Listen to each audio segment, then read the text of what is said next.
All right, Frank Klose is down in Clearwater all week long, so we'll get some Phillies observations from his time with the Phillies as he joins us now on the Sports Bash Live on 97.3 ESPN. What's up, Frank? Hey, Mike, how are you? All is well. And now, I know you're a guy who knows all levels of the Phillies. You're not just a Phillies guy. You're all levels, Lakewood, Reading, not Scranton, Wilkes-Barre. What's the other one now? Lehigh Valley. So we had Keith Lull on about an hour ago. He ranked the Phillies farm system number 22 overall, ninth worst in baseball. Would you say that's too harsh, accurate? Do you like their farm system? What do you think about that? Yeah, actually, I did listen to his segment. I think he's about right, and I think the point he made that was really that really is underscored is they just really haven't hit on a lot of these first round draft picks. I mean, and I do agree with him that it's often not totally the Phillies' fault because the years that they had the best picks were some of the worst drafts that have been there in a while. Now, like you said, you might want to say the Phillies should have taken Nick Senzel over Mickey Moniak, but really there just hasn't been a lot of talent since Aaron Nola coming out of that Phillies system, and simply you have to do better than that if you're going to compete. Yeah, and I know Moniak that year when the Phillies had the first pick, while he might not have been the best player, that draft class was just like the wrong year to have the number one overall pick. There wasn't really a guy that you're like, man, you took Moniak, but that guy was available. Right. The names that we talked about before, remember Jay Groom from Barnegat High School? He was somebody mentioned. What happened to him? Yeah, he had some arm issues and hasn't really gotten to get it together yet. And A.J. Puck was the other one who already had a Tommy John surgery and missed an entire season. And, he's a number 2 A's prospect and probably in the rotation this year, except he just had some more issues health-wise. So, the Phillies might have backed off of those two guys because of the health concerns. And if that's the reason they did, they seem a little bit justified at this point.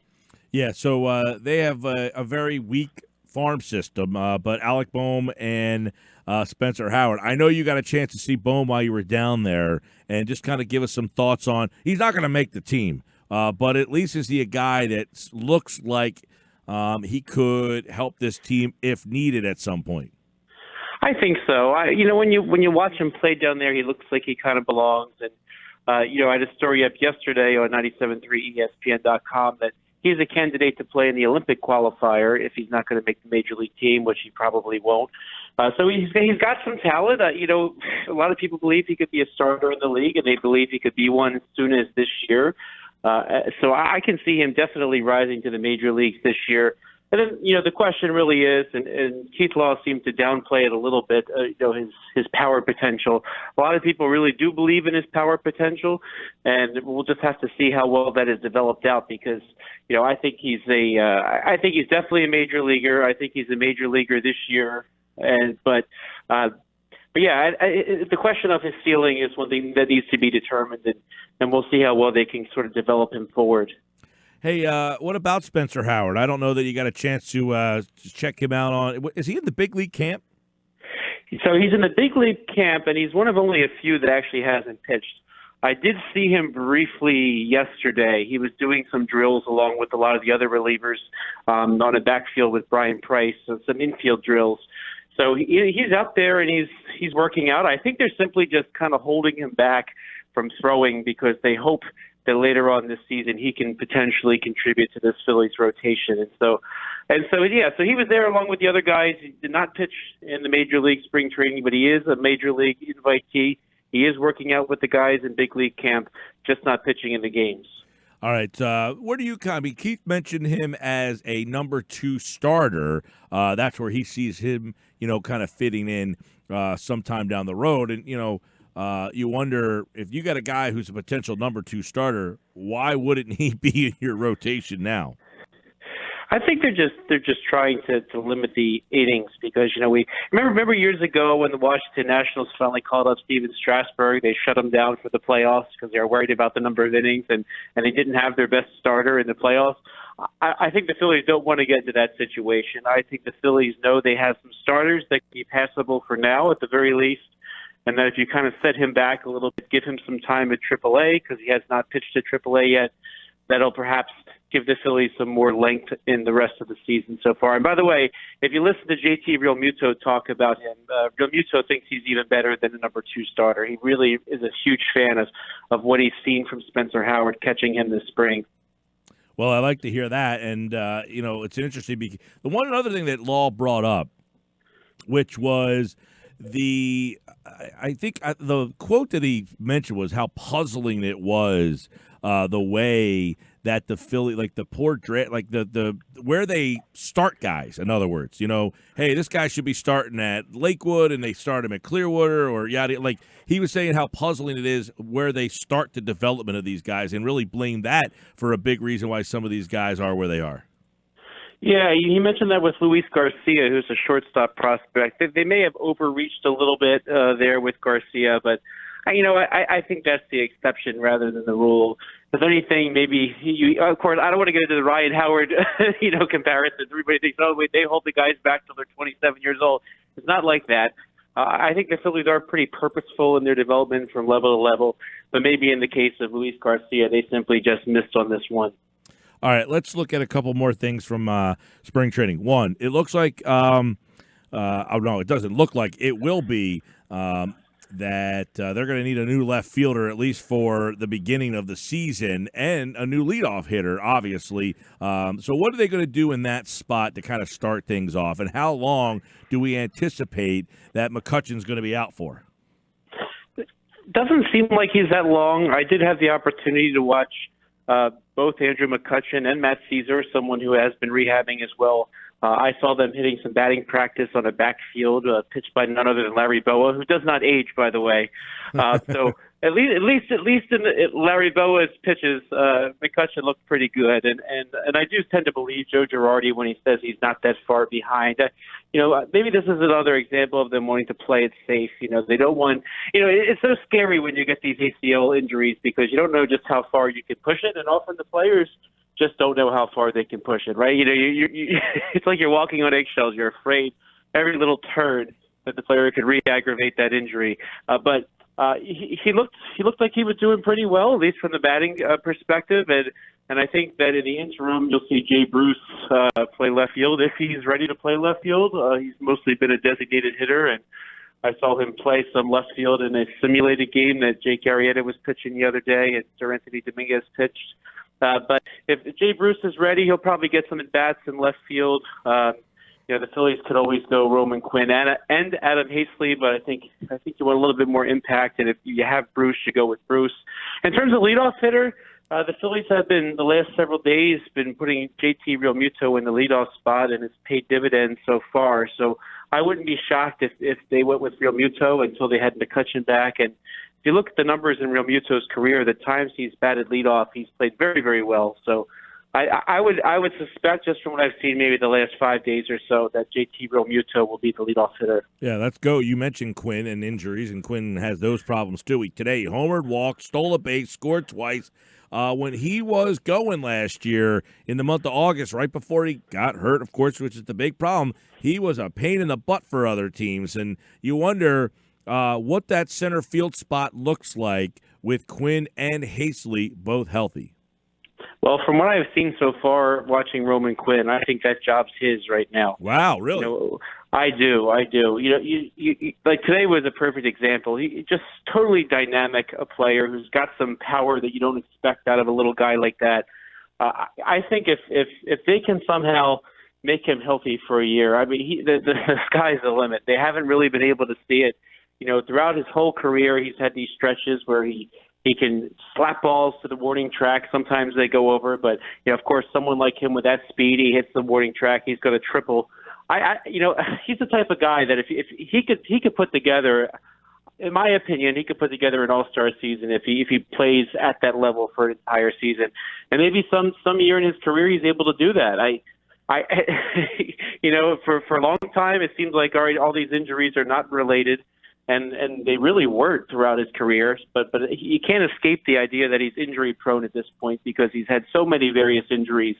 So if this is the year that he puts it together, and so far what we've seen in spring is, if that's any indication, I think he'll get the first shot at center field. But I don't think they'll have any problem keeping Adam Haseley around either. Now Haseley He dove for a ball the first week of games and had to deal with some concussion protocol. But he's back. But certainly that meant you saw a lot more Roman Quinn and then some of the other guys. Like, you saw some Nick Williams in center field. You're never going to see Nick Williams in center field. But they were kind of patching it together while Hastley was out. But I think that definitely Quinn has sort of stepped up and staked his claim to that position, at least to start. Yep, I like Quinn, what he showed, but you're right, he can't stay healthy. And but you think he has passed Hastley in terms of getting more playing time. I think that's interesting. And Hastley is a lefty. What's Quinn giving up the switch hitting, right? No, he's back. He hit that home run left-handed today. So his switch hitting's back, and his left-handed bat. He did say he was giving that up, though. I'm not wrong about that, right?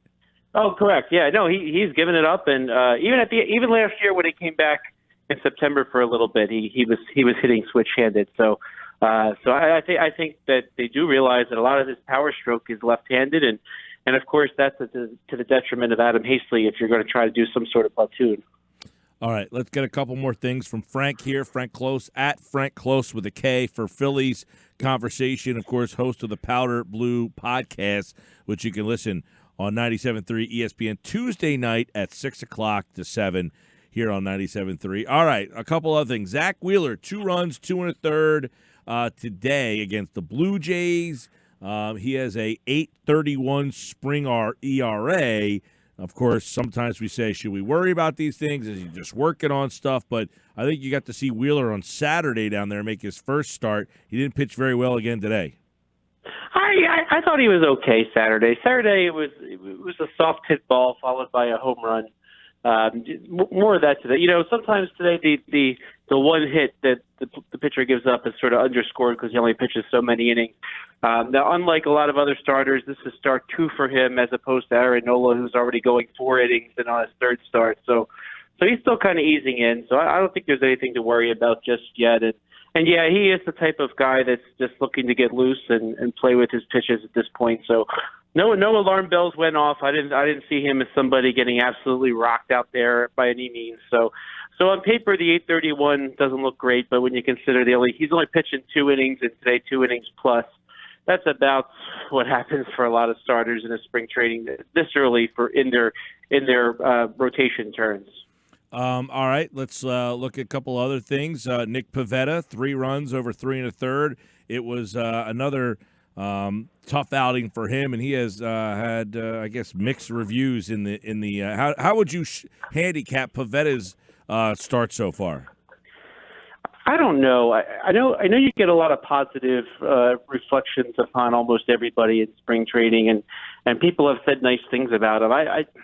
He's done nothing for me. That's me personally. So, yeah, he's got the talent, but again, when it comes down to Nick Pivetta, it's going to be whether or not he can focus. And I've heard people say, well, it's between the ears, his issues, and he's the type of guy that seems to get rattled when something doesn't go his way, and really just the swagger he seems to have. And usually you want somebody to be confident, but I'm even hearing around the clubhouse that he's almost a little too confident or acting like he belongs in a major league rotation, and that's the way around the clubhouse. So if he's rubbing some people the wrong way, and I don't know this because I didn't get to ask him, but if he's rubbing the management the wrong way, well, then they're not going to put him in the rotation. All right. Vince Velasquez, 3 frames the other day, 1-run ball against the Braves. That was earlier in the week. So if you're choosing Velasquez, Pivetta, I guess Eflin and Ranger Suarez, how are you handicapping 4 pitchers for which we think is really one spot? I guess Eflin, you said the other day, is kind of guaranteed a spot. I don't think that I feel comfortable with that, but I'll go with what you're saying. Yeah, I think Eflin's pretty locked in. If I had to pick between Pivetta and Velasquez, I would go Velasquez. I think Velasquez has looked a lot better so far this spring. But Ranger Suarez has definitely opened eyes. I think that after his last outing, I think he's definitely put himself in the mix, and I think he's impressed more than Nick Pivetta's impressed to this point.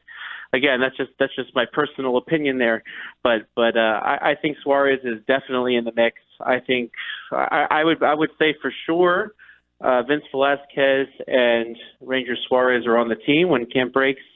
I don't know that I would say the same for Pivetta. We'll see. But right now it's kind of a toss-up. I think there's still a battle to be won there, and I think Pivetta can still jump to the head of the pack. I mean, it's still early now. I say it's early, but we have less than 3 weeks to go before opening day in Miami on the 26th. But there's still some time. There's still a few starts left, and I think that's going to be very, very telling. This could go down to the wire, and hopefully this will be a good problem to have, because a lot of these veteran relievers brought into the mix for the bullpen just aren't looking so great. So it'd be great if you had a couple guys that were pitching very well, and one of them jumps into your bullpen and does a good job there too. Yeah, outside of Velasquez, does Pivetta? I think Suarez would go to the bullpen if he doesn't win it. But do you think Pivetta would bounce to the bullpen? I think if he can't make the rotation, I think there's still a chance that he gets sent to AAA. If the issue really is his makeup, and I mean emotional makeup for them, if that's what they think it is, then I don't think he's in the major leagues when the season starts. But again, we'll have to see. I'm not privy to those types of conversations that people have in the clubhouse behind closed doors. But that's just my suspicion. If he can't start, I don't know that they would just throw him right in the bullpen if they're worried about some sort of emotional makeup. I think that he would have to go figure it out at AAA first. All right, last thing for Frank, the bullpen. Neris and who else? Still don't know. Jose Alvarez, Adam Morgan. He hasn't pitched much, but I did see him in the backfield doing drills. I think Adam Morgan will be there. Beyond that, I like Francisco Liriano, although you're adding that's a lot of lefties you're having here. That's one thing to consider. I like Liriano. I'm still not sold on a lot of them. It looks like Victor Arano and Tommy Hunter will not be ready by opening day. Certainly, some of the other guys that were hanging around camp, Daniel De Los Santos, he hasn't pitched yet. I don't think he'll be around opening day. So it's still kind of a throw them all in the air and figure out who sticks. I didn't really like what I saw from Swarzak or Drew Storen yesterday. Those were two of the veteran types that are in camp, although I think Swarzak probably has a better shot to break camp with the team. I haven't personally seen enough Bud Norris to know how he's doing. So yeah, there's a lot there. By the way, Sir Anthony Dominguez, I think I did mention he was participating in drills on the backfield. I think if he's healthy, he'll be there and ready to go. But how healthy, I don't really know yet. All right, lot there, because that bullpen with all the injuries there, and Sir Anthony Dominguez is another one who I don't know. Do you think he'll be ready for the start of the season? I think so. So he's in there. I was watching him do those infield drills yesterday with Brian Price, and he took part with them just like everybody else. So, you think that if he wasn't going to be ready, they wouldn't have him, practicing the infield defense like everybody else. It seems like that would be secondary to working on his health. So I have a feeling he's going to be ready. I think they're just holding him back a little bit. In the last week or two of games, you'll see him appear a few times. All right, Frank Klose, excellent job on the Phillies as always. We'll have more on the Phillies spring training as the Grapefruit League continues. And, of course, Frank Klose, like all guests, appear via the Boardwalk Honda hotline. Thanks, pal. Thanks, Mike.